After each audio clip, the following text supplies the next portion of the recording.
I'm Jared with Maritime Solutions. Today we have this 2004 Hypalon inflatable. We are going to do a repair. Supposedly has a leak somewhere. We're going to go through how to find a leak on one of these and go through the procedure of actually repairing. First I'll get a spray bottle, which all we use is soap and water. So after spraying this boat down with a soapy water mix, we found we had a leak right here on this port aft tail cover. It appears that it was caused by something chafing the tube, whether it was a dock line or something along those lines. But if you look closely here, you can see it's bubbling. Okay, now to fix this repair, what we're going to do is we're going to glue a 3" by 3" Hypalon patch on here.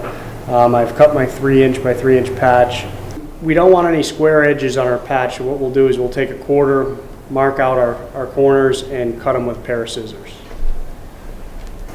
The purpose of these curves is if you glue sharp corners, it's the most apt spot to lift on these patches, because anything can grab the corner of them and lift them. Where they're rounded, it's less surface area to lift. Okay, now we will prep the boat and the patch in order to glue this patch on to repair our leak. So now we're going to mark out our patch to glue on our boat. What I always like to do is I like to make it an arrow. Even though that seems like a perfectly square 3" by 3", it may not be. It won't go over the tape or have over glue once we tape this off. Now we will proceed to tape off on our trace mark. That way we don't get any over glue outside of our patch area, and we will Dremel both surfaces before gluing this patch onto the boat.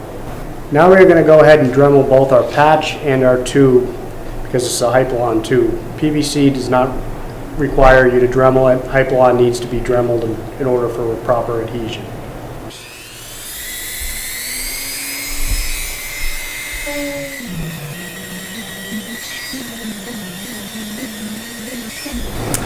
So now that we completed Dremeling, I just want to point out, because this was a chafe spot where it was leaking, you want to avoid over Dremeling in that particular area and making the leak worse than it already was.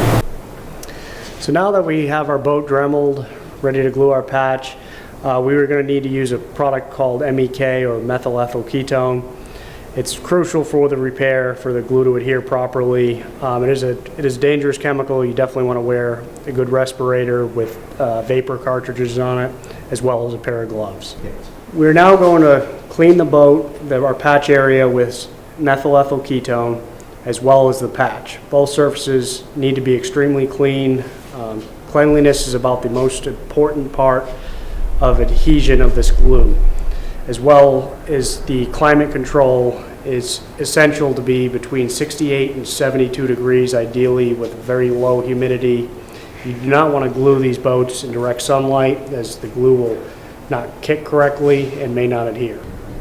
Next thing we're going to do is mix glue to repair our Hypalon boat. 2-part glue is better than a 1-part glue, tends to adhere better. This particular glue I have with me today is a single-part glue, and it comes with 3 hardeners.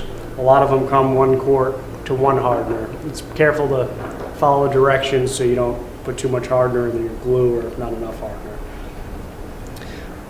Best thing to use to apply the glue to the fabric is just a disposable chip brush. And one of the most important things with that is you want to cut the bristles in half before mixing your glue. That way the strands don't fall behind into your glue, allowing air to escape through those paths that haven't bonded correctly. After we cut our chip brush, we'll mix glue. I use a little 1-quart mixing container because this is a small job we're doing today.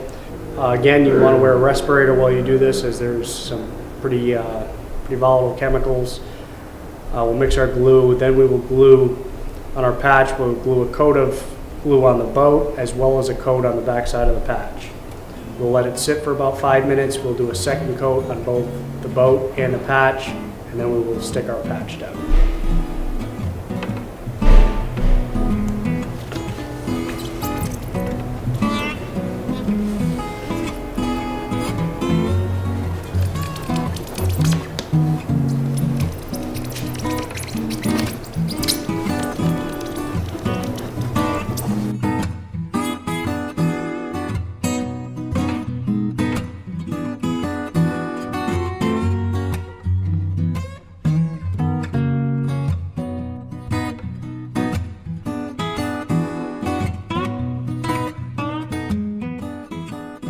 Now that we got the patches on the boat, I release the air from this chamber.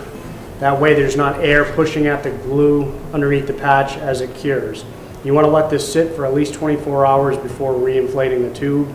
And at that point, you want to top the tube off with air pressure, spray down with your soapy water mix, and make sure you caught your air leak.